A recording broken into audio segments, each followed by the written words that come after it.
Hello friends, मैं प्रीति सिंह स्वागत करती हूं आप सभी का स्टडी मंत्रा के मंच पर।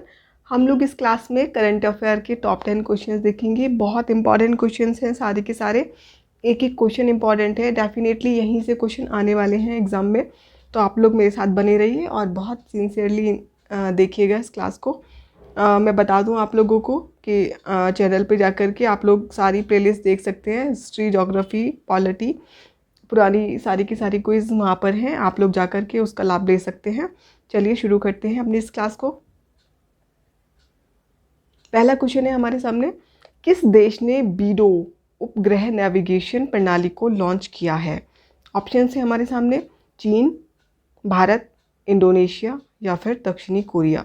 इसका राइट आंसर हो जाएगा चीन। जो है इसने ये बीडो जो उपग्रह प्रणाली है इसको लॉन्च किया है।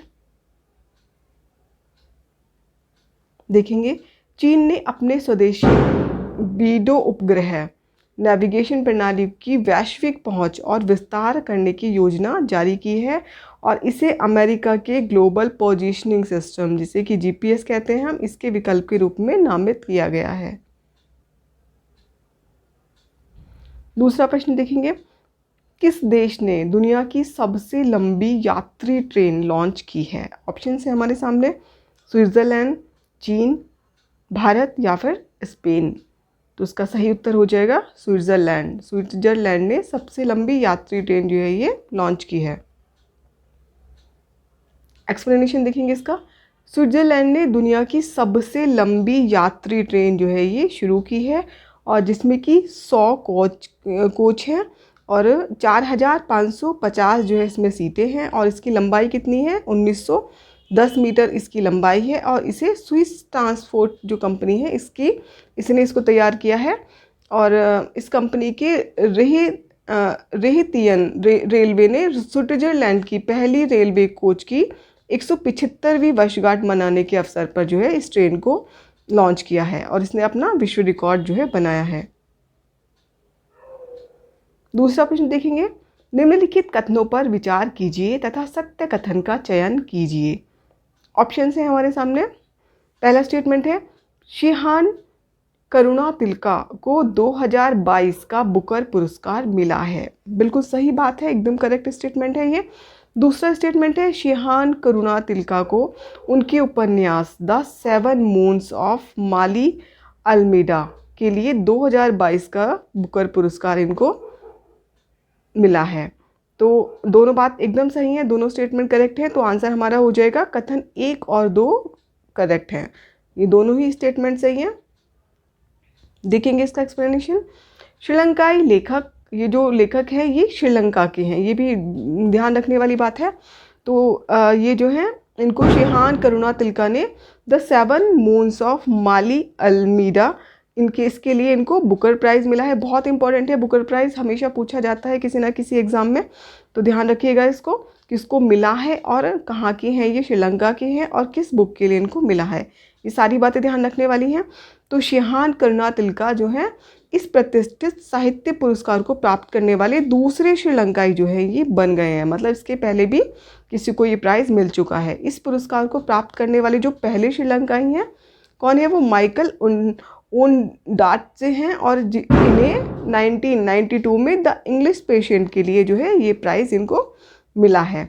और इन्होंने जो है 2010 में इन्होंने China man the legend of Pradeep Matthew शीर्षक से अपनी पहली पुस्तक जो है प्रकाशित की थी और जिसे 2022 का कॉमनवेल्थ प्राइज़ पुरस्कार जो है मतलब इसको मिला था और जिससे कि इनकी वैश्विक पहचान इनको मिली थी।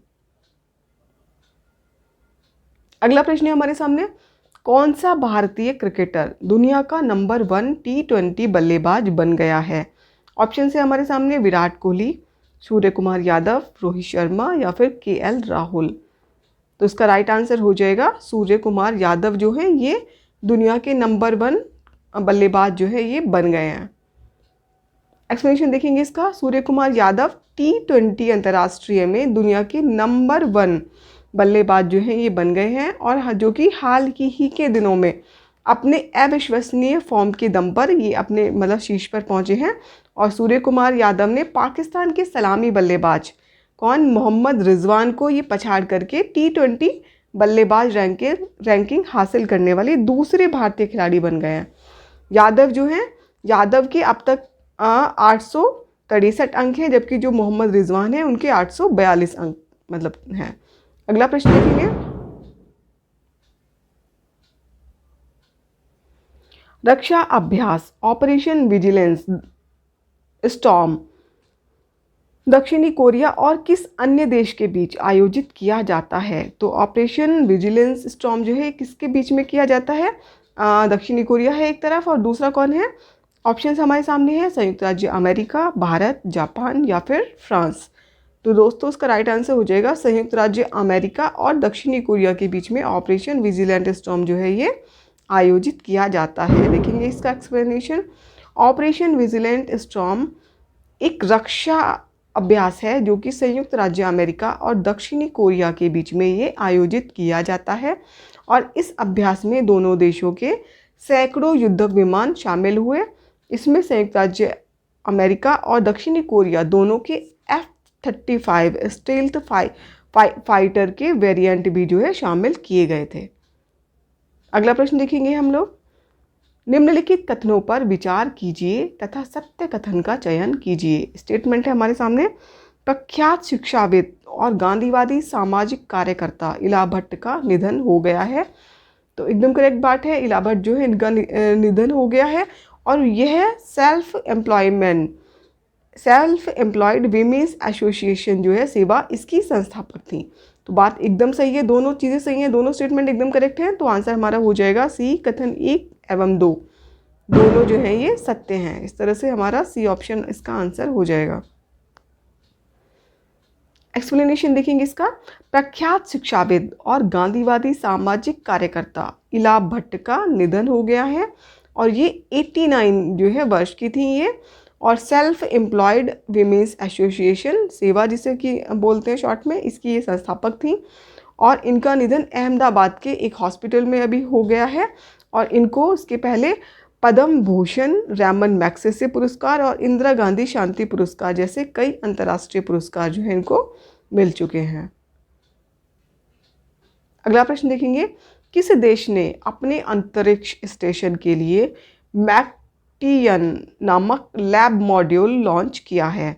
तो किसने लॉन्च किया है ये? ऑप्शन हमारे सामने हैं, भारत, USA, कनाडा या फिर चीन। तो दोस्तों इसका सही उत्तर हो जाएगा जो चीन है ये, इसने इसको लॉन्च किया है। एक्सप्लेनेशन देख लेंगे इसका, चीन ने हाल ही में निर्माणाधीन अपने अंतरिक्ष स्टेशन के लिए मैक्टियन नामक एक लैब मॉड्यूल जो है इन्होंने ये लॉन्च किया है, और ये जो है लैब घटक लॉन्ग मार्च 5B Y4 द्वारा लॉन्च ये किया गया, और इसका उपयोग माइक्रोग्रेविटी का अध्ययन करने और द्रव भौतिकी, सामग्री विज्ञान, दहन विज्ञान और मौलिक भौतिकी में प्रयोग करने के लिए किया जाएगा। अगला प्रश्न है, बहुत इंपॉर्टेंट है, डेफिनेटली पूछा जाएगा ये, 5वें खेलो इंडिया यूथ गेम्स 2022 का आयोजन कहाँ पर होगा? ऑप्शन हमारे सामने हैं, गुजरात, उत्तर प्रदेश, मध्य प्रदेश या फिर महाराष्ट्र।